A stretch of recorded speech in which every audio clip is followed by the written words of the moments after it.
Building wealth in real estate? Let the Exeter Group take the mystery out of how it's done on Go Ahead Ask. Welcome to the Go Ahead Ask podcast by the Exeter Group, where we unravel the mysteries of real estate. Our goal is to provide investors with better quality education so that you can make better informed investment decisions. We have planned topics coming up that will cover exit strategies for highly appreciated real estate, net lease properties and the benefits of net lease properties, 2 to 4 unit rental properties. So we'll focus just on the 2 to 4 unit market, qualified opportunity zone investments, Delaware statutory trusts, real estate tax issues with a tax advisor. We're going to focus on one podcast just on seller carryback notes. So a lot of exciting topics coming up. The one thing we do want to ask, which is why we call this Go Ahead Ask podcast, is email your questions. We always want to be able to respond to your questions. So email the questions to us. Email address is ask@exeterco.com. So it's ask@exeterco.com. My name is Bill Exeter. I'm one of your co-hosts for today. I'm Lauren Speidel, and we're hosts for Go Ahead Ask. Today's topic for our podcast has changed. So the last podcast we did, we had Unraveling the Mystery of 1031 Exchanges Part 1.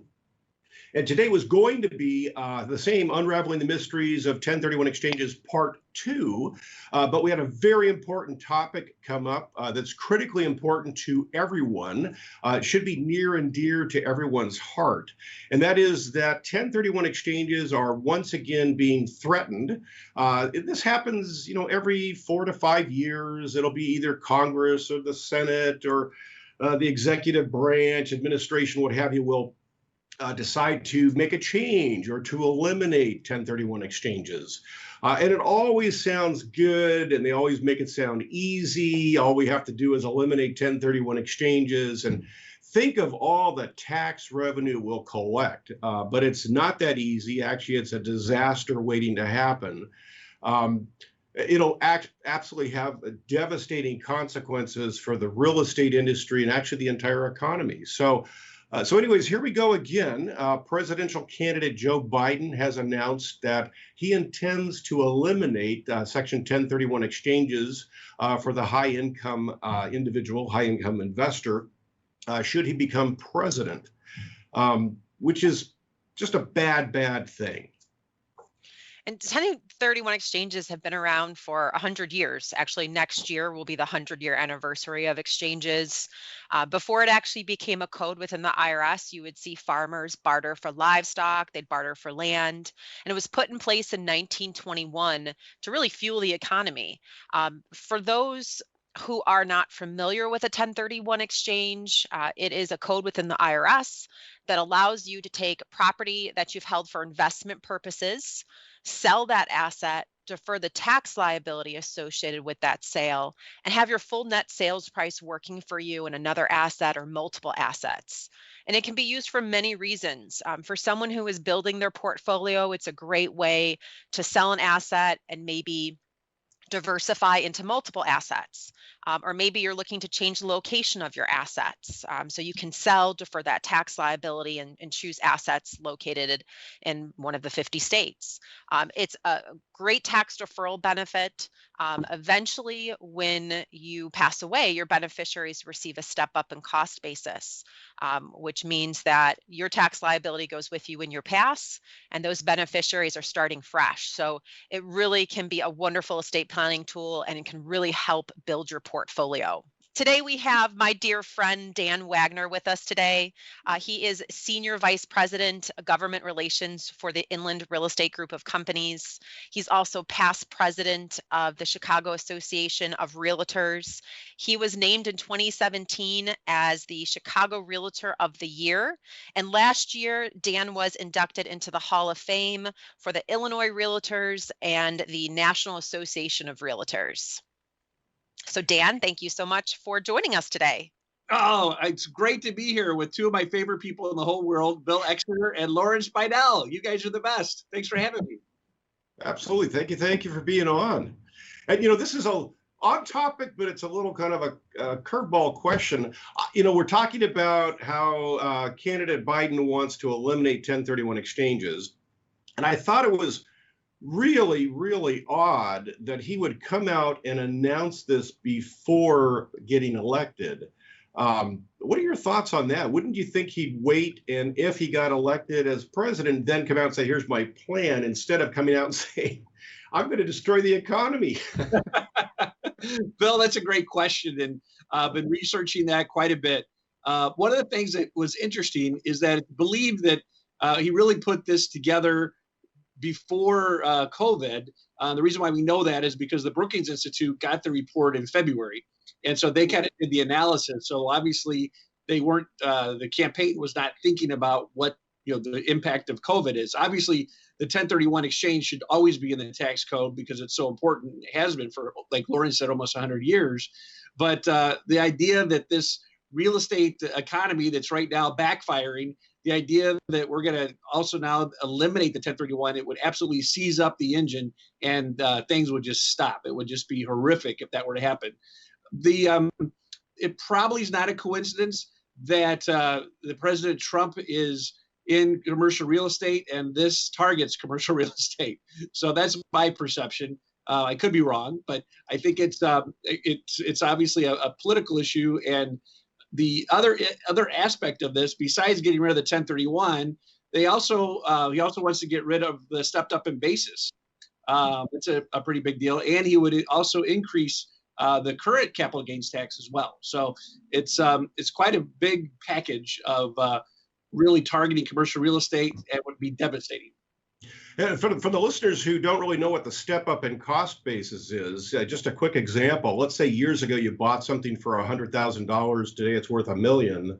And then you pass on. Your heirs can inherit that property, and their cost basis would be stepped up or increased to the fair market value at the date of your death, which is $1 million. So their cost basis is increased from 100,000 to $1 million. They could sell the property the next day and pay zero taxes.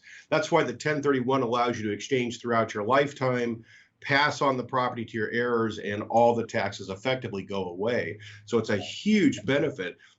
The fact that he's trying to eliminate both the 1031 exchange and the step up is just stunning. It would have major impact on our commercial real estate world for sure. And one of the things that people who want to attack the 1031, they highlight that the idea that you can swap until you drop. Actually, there's been two really good studies. One, the Ling and Petrova economic study, and the Ernst & Young macroeconomic study. What they were able to find doing these empirical studies in 2015, and these studies are getting updated as we speak, they found that really, out of all of the 1031s that are done, about 88% of them actually end in a taxable event. So it's really a misnomer to think that you never pay the tax, because people do cash out, and that's when they're able to get the money that they need. What we like to try to let people know is this is simply like a 401k of real estate. When legislators understand that, they're like, well, wait a second, that kind of makes sense. You're able to grow your real estate just like you're growing your 401k tax-free, and then when you cash out, that's when you pay the tax. It's like, yep. So that seems like it's been a big positive to explain that to people. Why do you think? Oh, good. Why do you think the analysis that was done in February did not take into consideration those studies that you just mentioned that have a lot of good information on exchanges? Lauren, it's just unfortunate. I think politics is the cause for a lot of stuff, and I think since President Trump, this is his bailiwick of commercial real estate. I think that the idea that they were going to be able to eliminate the 1031 to pay for, they say, $750 billion over 10 years for childcare and for healthcare for seniors. I think if you pit one thing against the other, commercial real estate versus helping people, Trump's in commercial real estate versus helping people. I think it's a political thing that they're trying to do. And I'm not trying to judge Democrats, Republicans. I'm just trying to educate, and I want to educate as many of the Democrat members of Congress and the Senate to let them know why this is a bad thing. Because as we all know, and you and people on that are watching this have seen how the 1031 drastically has improved their lives and their families' lives as well as their heirs. And it's the energizer of our economy. The studies show that if you did not have 1031, property would just stop being sold because people would want to try to not have to pay the tax as long as possible. So as we know, buyers renovate and owners maintain, right? That's a really good point. It's really helps the market continue to move basically and reposition and cause people to spend money. Where if they didn't, the sellers would just maintain and really not make any changes. Well, and the studies also showed that for every 1031 that's done, roughly 30 jobs are created, and those jobs create tax, an income tax. So the realtor gets a commission. You have the title company, you have the lawyers, you have all the different transactions along the way, plus the trades, the jobs, the union jobs, the people that are replacing the LED, put in LED lights. I mean, all of those different aspects are all cascading through the economy, and people are paying their income tax. And then the other thing is that government gets taxed. The government gets money for transfer taxes for local and state government. And that's a really big deal. And the other thing, which is interesting with how our property tax system works, when your assessor is able to identify how much a property is worth, they take the latest sale usually. And if something sits there for a long time, they're not going to be able to have the most updated data. So by having properties exchange and to sell and to change hands, you're able to continually upgrade that property, and you're able to increase the value so that the local school districts and everybody else are able to get their fair share as well. So that's something that they don't necessarily think of, because when it's just natural. You guys know how many taxes are taken out of when you do without an exchange. What are the taxes? Out of $1 million, how much do you take out? God, we're in California, or at least I'm in California. So when you factor in California, it could be 35 to somewhat times upward of 40% when you factor in all the different taxes that can be withdrawn. That's a huge number. So right. So if you get to defer that, what the study showed is that basically the people use that money to buy a bigger piece of property, or they use that money to be able to have the money to renovate. And so they're able to make the property more valuable. And you have areas that have some of these dark shopping centers, or they have an older apartment complex. The reason why they get upgraded is because of 1031 exchanges. People are able to have the money to be able to make it nicer for their community. No one likes driving past a dilapidated building in their community.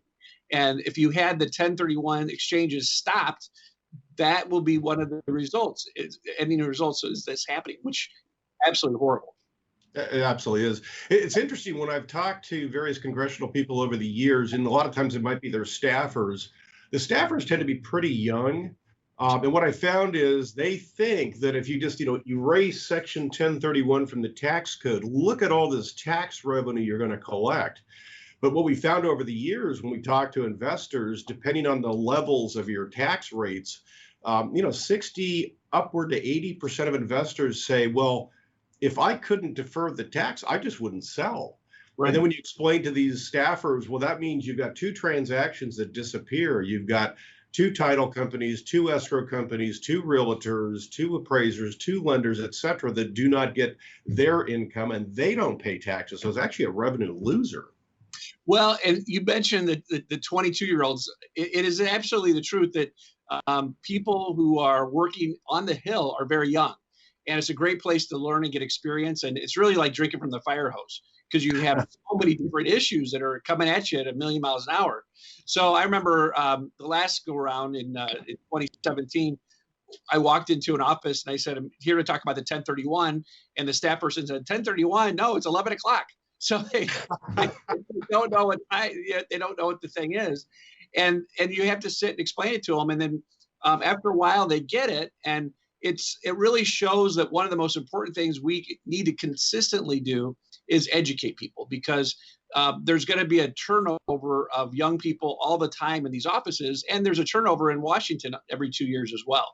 So we have to educate, and that's a big deal. But the 1031 bill, and Lauren, one of the reasons why it's been in the tax code for so long, I think, is because it also has some interesting people that are for it that you wouldn't necessarily realize. And besides the commercial real estate world, conservation people are for the 1031 exchange.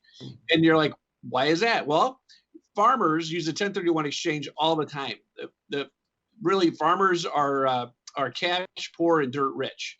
And so when farmers have their land next to streams, rivers, they have conservation groups that are coming to them to want to buy some of their land to make buffer zones between the different waterways and estuaries and so forth, so that the runoff from their farms can go through the natural plantings that act as natural filters, pollutants. And that's a big deal, because a conservation group, if a farmer wouldn't be able to sell because they wouldn't have the money to pay the capital gains taxes. And so this is a really big deal in the conservation world. And I know that, one time, I think 20 some years ago, when they were trying to take out the 1031, I believe the conservation movement was able to really rise up and helped to overcome it then. So now we're all working together with the farm groups and with the conservation groups. It is amazing to me. We're working, with so many different organizations, but as you guys are qualified intermediaries, there's no better organization than the Federation of Exchange Accommodators. I call them the Jedi Council of the 1031 exchange. I mean, they're so knowing of the 1031. And the other thing I highlight is that it's kind of like, with everybody else, it's kind of like a bacon and an egg breakfast. You have the chicken, is concerned about the 1031, but the pig is committed because you got to make sure that it's okay. So, but the qualified intermediaries, you guys, I mean, you're on the front line.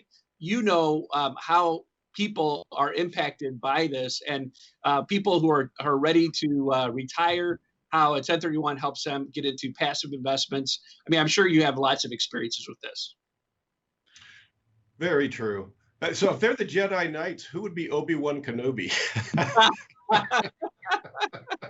Well, I think John Wonderlick would be the Obi-Wan Kenobi, and Dave Fernandez would be Yoda. So. Now, you mentioned farmers being a group that does a lot of 1031 exchanges. We know, of course, that most individuals that do exchanges are not that huge commercial companies that people correlate with exchanges. Can you comment on that? On who you really see doing these exchanges, who's really benefiting, and what degree are they benefiting from the exchange?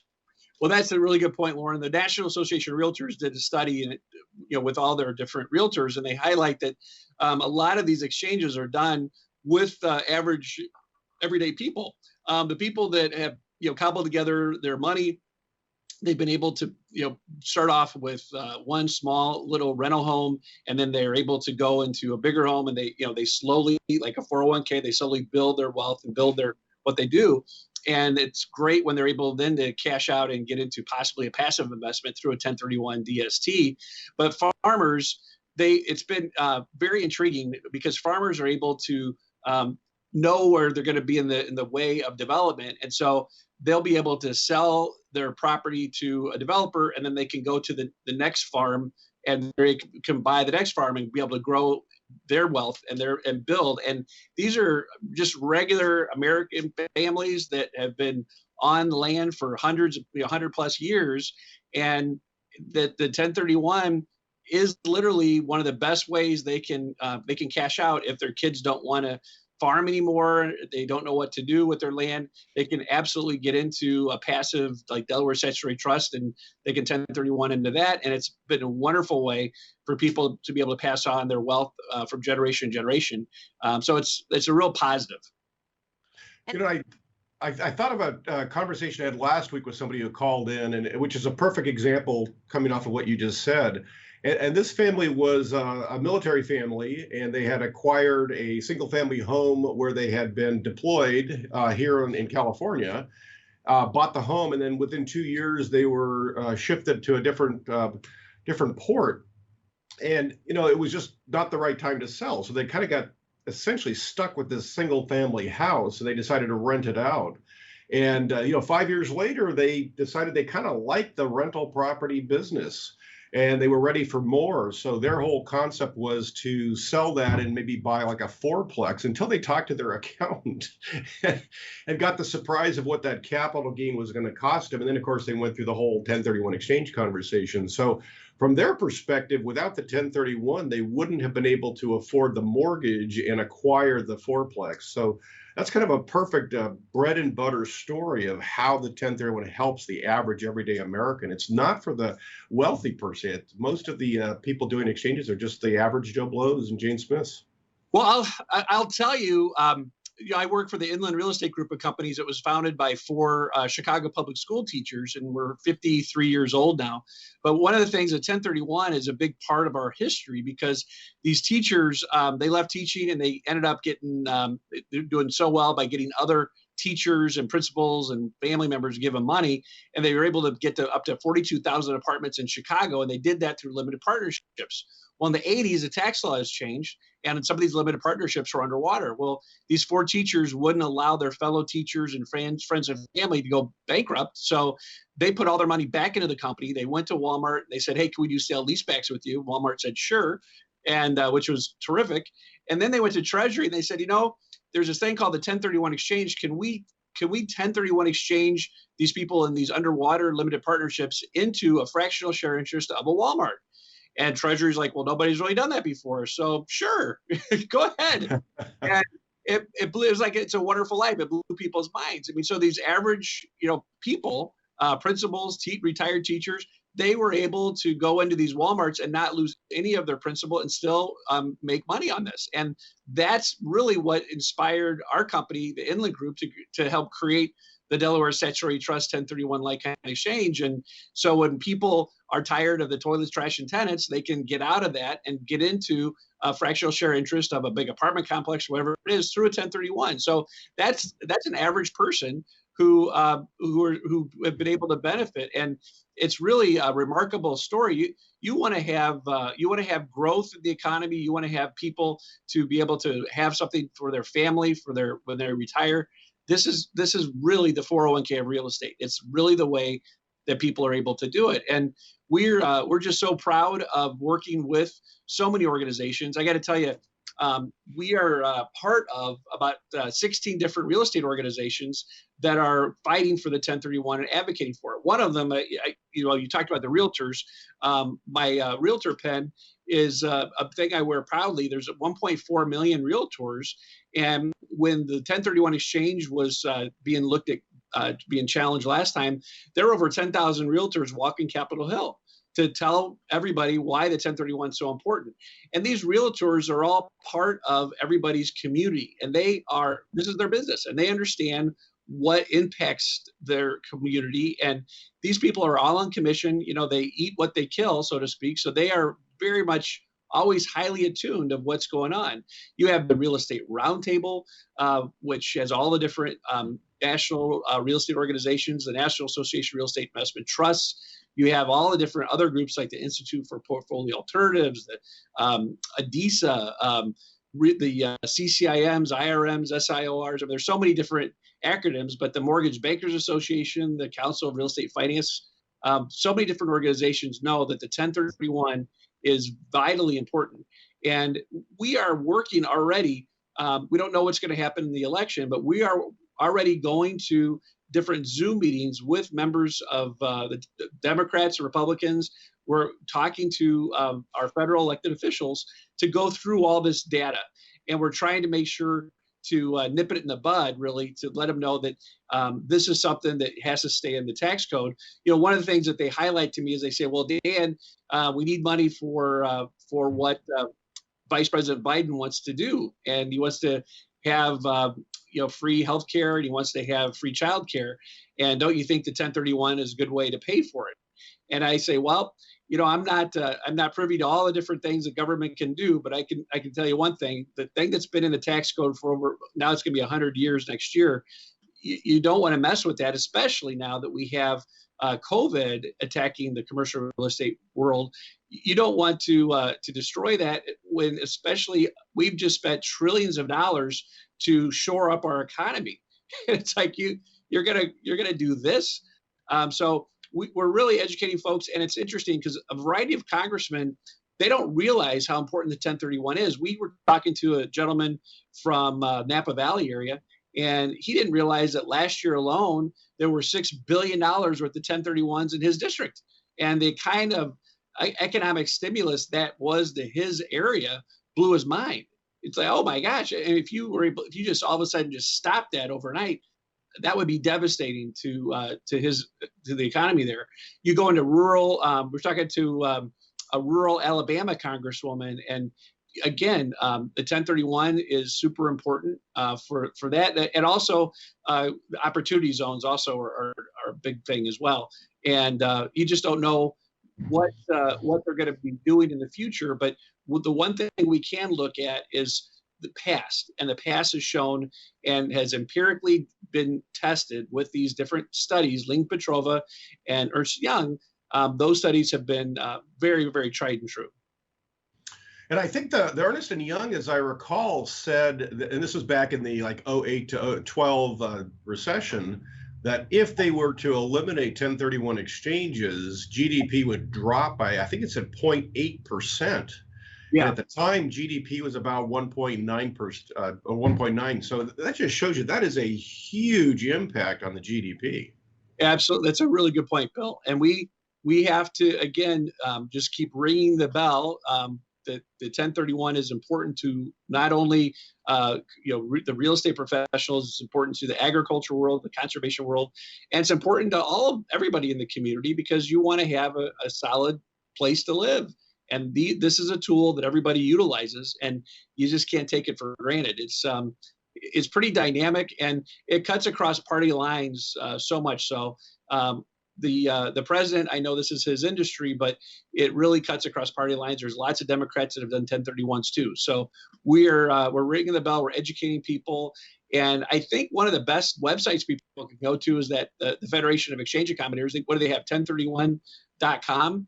Mm-hmm. And you can see the advocacy page where you can type in your name into this database, and it'll automatically populate with your congressman and your two senators, and it'll send them an email if you want to explain why it's so important to you. But the different Ernst & Young studies, the white papers, I mean, there's lots of stuff to read about if you'd like to know more. But for the average person who's out there every day in the trenches, especially the realtors, they know that this is a big deal. And CPAs, tax lawyers, we're working with all of them. And they're just shocked that this is even coming up. And so, we're going to be, ringing this bell, and hopefully after November 3rd, we'll take this will be taken off the table. Well, they can certainly go to the website then, Federation of Exchange Accommodators. Anything else they could do to help fight the fight, to get the word out, to educate people? Well, I'd like to ask for a show of hands if we were in person, but I always ask how many people know their congressman or congresswoman. And it's amazing how many people have no idea who their congressman or congresswoman is. And it's super important that you build a relationship with them and you get to know who the staff people are. And if those staff people are able to put a face to an issue, that's real helpful. So the best thing that people can do if you want to save the 1031 is to get to know your elected official and their staff, go into their office and start just talking to them about your life experiences.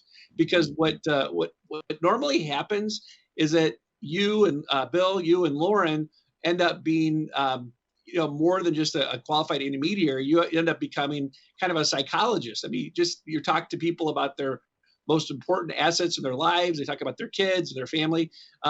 You guys know the human aspect of this business, and all of the people who are listening know the human aspect of it. And if you're able to share some of those personal life, real stories, then I think we're on high ground. I don't think there's a chance that people are going to want to get rid of it once they find out these good stories of, some senior citizens that were able to retire, or people that were able to reposition a building in their community that was falling apart, that was able to create more jobs and help more people. So many different aspects to this stuff. And anytime people can relate their personal experiences, I think is the best. So we just appreciate you guys taking the time to highlight this to all the people out there listening, that we can get this to be, get the education going and really get it saved. And, I've heard people make comments too about, well, my vote doesn't count, or if I send a letter to my congressman, it's not going to make any difference. And what would you tell them, and how would you respond to that? Well, let me tell you, I know lots of different people that have won by just a few votes. And when you remember the hanging Chad in Florida, and Yeah. It's a really big deal. Yeah, it's a misnomer. Every vote does count. And in my experience, doing the emailing is good.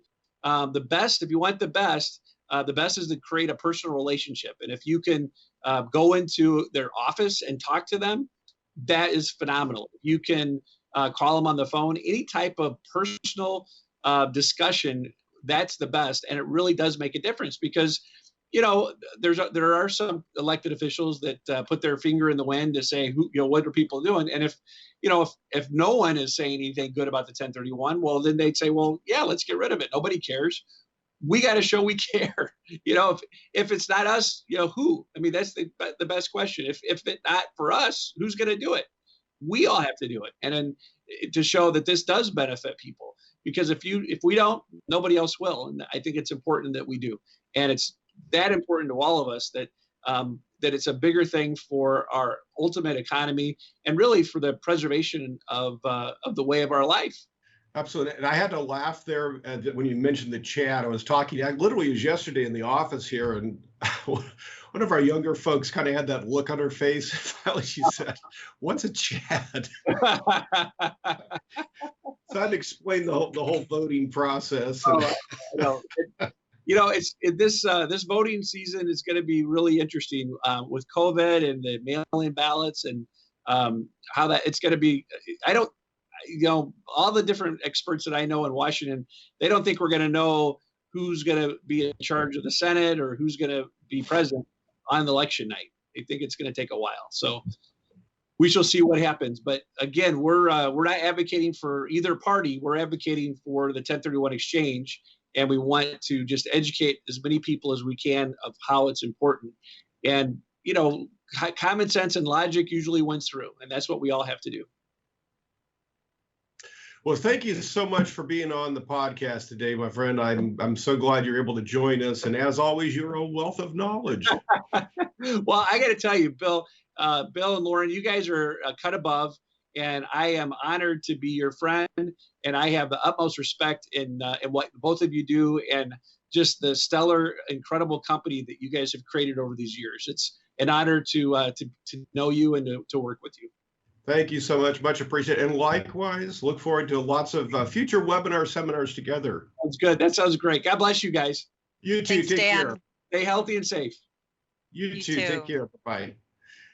Well, thank you for joining us. And today, if you could, make sure you share this podcast with everybody you can possibly share it with. We got to get the message out there. So the most important thing is share this on your social media to help other folks understand what we're missing if we lose the 1031 exchange. So share it like crazy. And Laura, did you have anybody email you with any questions for our Go Ahead Ask mailbag segment of the podcast today? I did. George from Pocatello, Idaho, said he did an exchange earlier this year, sold the relinquished property held in an S corporation. The lender would not finance the replacement if it was held in the S corp. So he was advised to acquire the replacement property in his personal name and then contribute the property into the S corporation later. His qualified intermediary agreed with that move, and now his CPA is saying that it does not qualify. Can you comment on that? Ooh, I bet that was a surprise. Yeah, that's I'm kind of speechless because the qualified intermediary should have known better. There's actually a case out of, I think, Colorado, where the individual sold as an S corp and then bought as individuals, or actually, I guess it's the other way around. But same thing. They were audited. It was disqualified, and they went to court and lost because.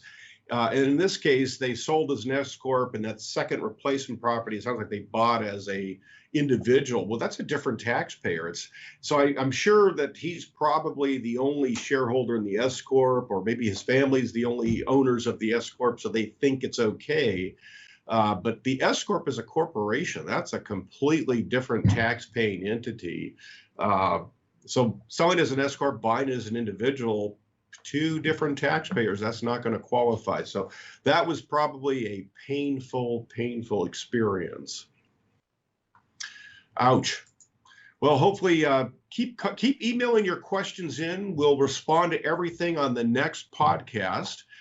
Thank you for joining us and listening to Go Ahead Ask today. We really appreciate that. And we will continue with the Unraveling the Mystery of 1031 Exchanges, Part 2. So the next podcast will be Part 2 of the original that we started last time. So tune in for that in 2 weeks. And thank you again. We look forward to talking to you and working with you soon. Take care. Bye-bye. Thank you for listening to Go Ahead Ask with the Exeter Group. Join us for our next episode when we further unravel the mysteries of real estate.